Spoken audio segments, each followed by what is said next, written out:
કે જે રોજ માઇક સાથે હોય એને માઇક આપવું એ થોડોક ડરનો વિષય પણ છે મારા માટે, પરંતુ તેમ છતાં ધૈર્યબેનને સાંભળવા એક લાવો છો, તો પ્લીઝ ધૈર્યબેન. માઇક પણ માઇક નહીં, અમારું માઇક તો કલમ છે, એટલે વધારે બોલવા કરતાં મને લખવું વધારે પસંદ છે. અને એમને બહુ બધું વધારે કહી દીધું.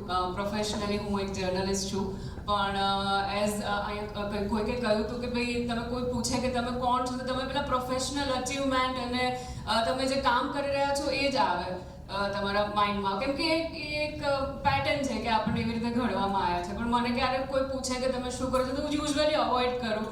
જેવી રીતે મૌલિકભાઈનો પહેલો મેસેજ આવ્યો હતો કે આવી રીતે કોઈ અવોર્ડ છે અને તમને અમે આપવા માંગે છે, તો મેં મેસેજ લિટરલી અવોઇડ કર્યો હતો. સો સોરી ફોર દેટ. કેમ કે રોજે સવારે છે ને કેટલા બધા ફાઉન્ડેશન અને કેટલા બધા લોકોના વોટ્સએપ આવતો, અને એ લોકોનું એક જ રિક્વેસ્ટ હોય કે તમે અમારી મેટર ન્યૂઝપેપરમાં પબ્લિશ કરજો. એટલે મને આમાં બી એવું જ હતું કે આ કોઈ કમર્શિયલ એવોર્ડ હશે અને એ લોકોને ન્યૂઝપેપરમાં પબ્લિશ કરવું હશે, એટલા માટે એમણે કહ્યું હશે. બટ પછી મેં ડ્રીમ ફાઉન્ડેશનનું પેજ જોયું, આમની સાથે વાત થઈ, તમે જે કામ કરી રહ્યા છો.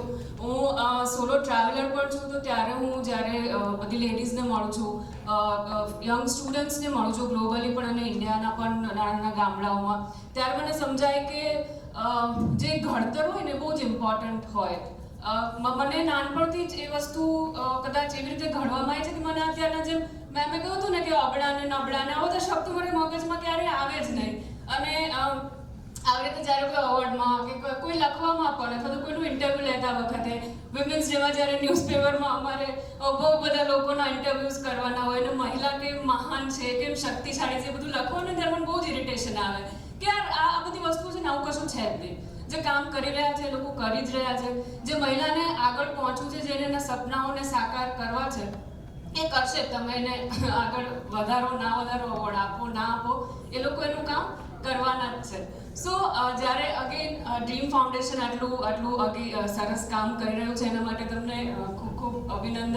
અને અહીંયા જેટલી પણ મહિલાઓ છે અને એના જે નાની નાની મતલબ એમના ઘરમાં બાળકો છે, સ્પેશિયલી ફિમેલ ચાઇલ્ડ, એને એવી રીતે ઘડજો કે આવનારા સમયમાં આ બધા જે શબ્દો છે ને કે વિમેન મહાન છે ને આમ છે ને તેમ છે ને એને તમારે સપનાઓ સાકાર કરવા આવું કરવું પડે ને અલગ રસ્તો કરવો પડે, એવું કશું જ નથી.